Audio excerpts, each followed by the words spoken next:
Hello everyone and welcome to Classic Gamer 74. I'm your host Anthony and this is episode 60, AVP Arcade versus Port of Pac-Man. Pac-Man was released in 1980 and was originally called Puck-Man and was designed by Toru Iwatani of Namco. Licensed for distribution in the United States by Midway. It was officially released in October 1980 and was an immediate success. In the 1980s, the phenomenon was called Pac-Man fever. It's also one of the highest grossing games of all time. Adjusted by inflation, the games are estimated to have grossed over $12 billion.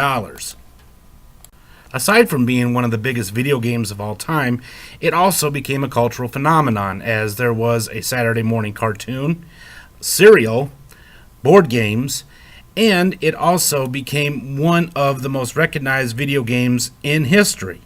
As of today, there are several ports for the games, and I mean just about every game system, computer system, has a port of Pac-Man. Some great, some not so great, which we are going to discuss today. Okay, now unless you were born yesterday or within the last year or two, you're probably either familiar with the game or you've played it yourself.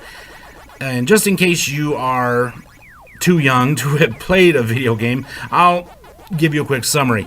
In this game, you are this cute little critter named Pac-Man, and you are going around in this maze trying to eat up all these pellets. And trying to stop you are these four evil ghosts, Pinky, Inky, Blinky, and Clyde. And if they catch you, they kill you.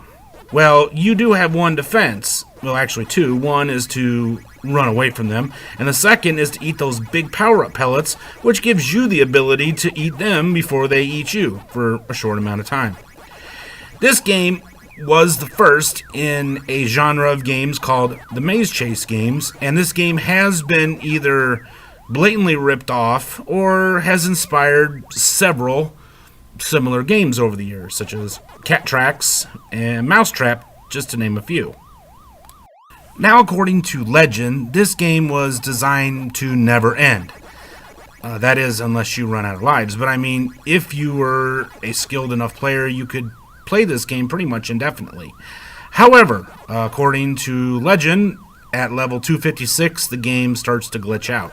I personally have never made it that far, but if any of you have, let me know if this legend is true in the comments section below.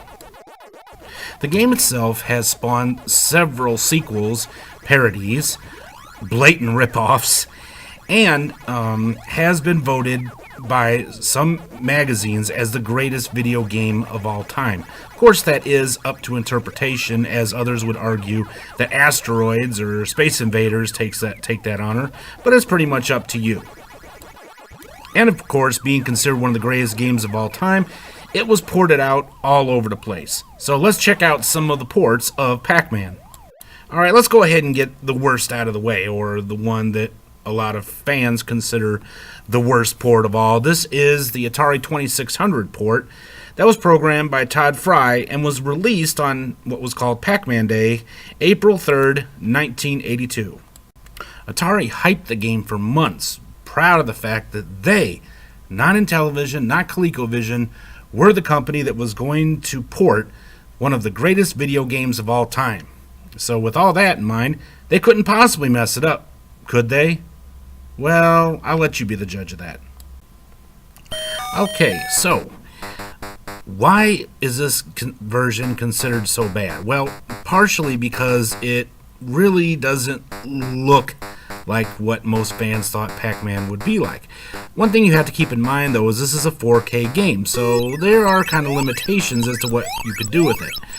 One of the biggest complaints that I've heard, and I personally agree, is that the flickering ghosts sometimes are kind of hard to see. Plus, the design of Pac-Man is...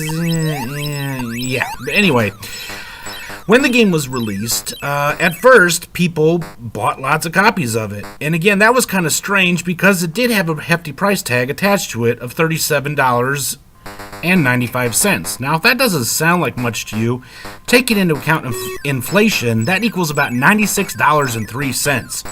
Yikes. That much for a video game people turned around and didn't even really like. However, even though it did get really bad reviews from fans, critics alike, it did actually sell quite well. One of the problems was that Atari made too many cartridges. They estimated that they actually made about 15 million, and only about 7 million of them actually were sold. So, using your imagination, and those of you that are into urban legends, I think you know where those cartridges ended up, along with the ET cartridges, but that's a story for another day. Also, we have to take into account the high price tag. Why were they charging so much for this game? Well, the biggest reason was because of the licensing. This was a very successful game, and the licensing was quite expensive, so there you have it. Even though the Atari 2600 version was pretty much hated by everyone, the Atari 5200 version had kind of the opposite effect, as a lot of people liked the game, but didn't really like the 5200, which, again, I truly think that people need to give it a second chance. But anyway, so let's check out that version. Alright, as you can see, the 5200 version is quite a bit different than the 2600 version. It retains a lot of the integrity of the arcade version. As you can see, the maze is pretty much identical, but yet it still has that unique feel that only Atari can have.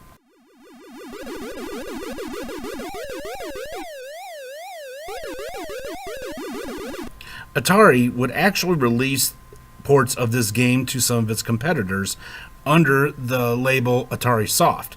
So let's check out some of those, starting with the ColecoVision version.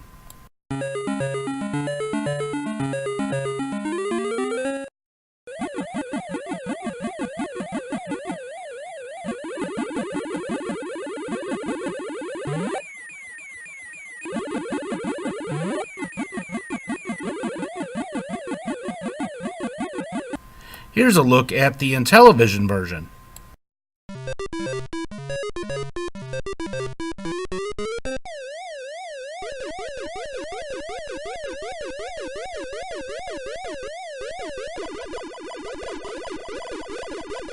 One of the most interesting versions or ports of this game that I've ever seen has to be this version by a gentleman named Martin Day for the Atari 8 computer. I have a sneaking suspicion, though, that this is not an official port, though.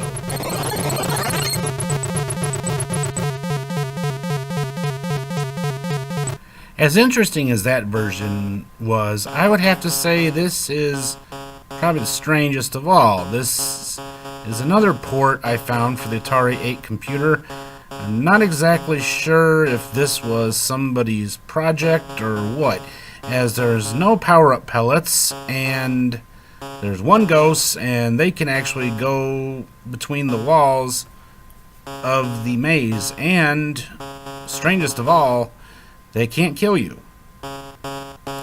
As we travel into the world of 8-bit, it was no surprise at all that Nintendo licensed their own version of Pac-Man, and not surprising either is the fact that this is pretty much a carbon copy of the arcade game, and also retains that special style and grace that only the NES could have. You know, this video wouldn't be complete without one homebrew. So here is one that was programmed by Bob DeCrescenzo for the Atari 7800, and this is Pac-Man Collection. Alright, in this collection you have 8 different versions of Pac-Man. You have the Pac-Man the original, Puck-Man, Hangly-Man, Ultra Pac-Man, Random Mazes, Ms. Pac-Man, Ms. Pac-Attack, and Ms. Random Mazes. If you are interested in checking this game out for yourselves, head over to AtariAge.com where you can purchase your own copy. Speaking of homebrews, let's check out another one called Pac-Man 4K by Dennis Debro. As you can see, Mr. Debro did an amazing job with this homebrew. If you'd like to check it out for yourselves, head over to AtariAge.com where it is also for sale. Well, finally, that brings us to the end of today's episode of Classic Gamer 74. I hope you all enjoyed it. If you did, don't forget to give us a great big like and subscribe if you haven't already. In the next episode, I'm going to have another interview with a very famous programmer. Want to know who it is? Well, okay, here's a hint. Well, until next time, this is Anthony Gamer wishing you all a good day, and I will see you in the next episode. Until then, have a good one. Bye.